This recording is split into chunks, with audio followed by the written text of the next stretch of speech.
নমস্কার, কেমন আছেন সবাই? আমার পেজে সবাইকে স্বাগতম। আজকে আপনাদের দেখাবো কিভাবে কচুর ডাল রান্না করতে হয়। এগুলো কোনো কচুর মুখী নয়।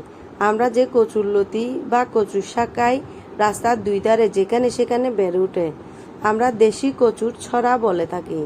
এগুলো শুটকি, চিংড়ি অথবা নিরামিষও রান্না করে খাওয়া যায়।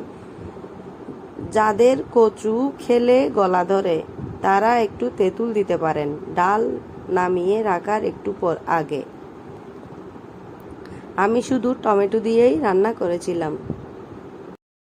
আমার তো এই ডাল বেশ পছন্দ। কারা কারা এইভাবে ডাল রান্না করে খান আর কার কার পছন্দ অবশ্যই জানিয়ে যাবেন। আমি প্রথমে গরম তেলে পেঁয়াজ দিয়ে মশলা ভালো করে কষিয়ে নিয়েছি। মশলার মধ্যে দিয়েছি আদা বাটা, জিরা গুঁড়া, মরিচের গুঁড়া আর পরিমাণ মতো হলুদ দিয়ে তারপরে টমেটো দিয়ে ভালো করে কষিয়ে নিয়েছি। কষিয়ে নিয়ে দিয়ে দিয়েছি শুটকি। এবার কচুর পরিমাণ মতো করে পানি দিয়ে নেব। এবার আমি শুটকিগুলো তুলে নিয়ে রেখে দেব। শুটকিগুলো কেন তুলে রেখেছি সেগুলো আপনাদেরকে পরে বলছি, ভিডিওর সাথে থাকুন।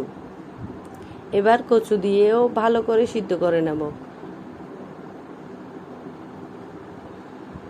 নেড়ে চেড়ে ঢাকনা দিয়ে সিদ্ধ হতে দেব বেশ কিছুক্ষণ। তারপর যখন সিদ্ধ হয়ে আসবে তখন একটা ডাল ঘুটনি দিয়ে ভালো করে ঘুটে নেব। ডাল তো ডাল ঘুটনি দিয়ে ঘুটতেই হবে। এখন আপনারা যদি কাঁটাযুক্ত ডাল চান তাহলে শুটকিগুলো তুলে রেখে দেবেন না। আর যদি কাঁটা ছাড়া ডাল চান, বাচ্চারা খেতে পারে, সেই সুবিধার্থে আমি কি করেছি, শুটকিগুলো তুলে নিয়েছি। আপনারা আপনাদের সুবিধা মতো করে নেবেন। এবার ডালগুলো ফুটে আসলেই শুটকিগুলো দিয়ে নামিয়ে নিলেই রেডি হয়ে গেল কচুর ডাল।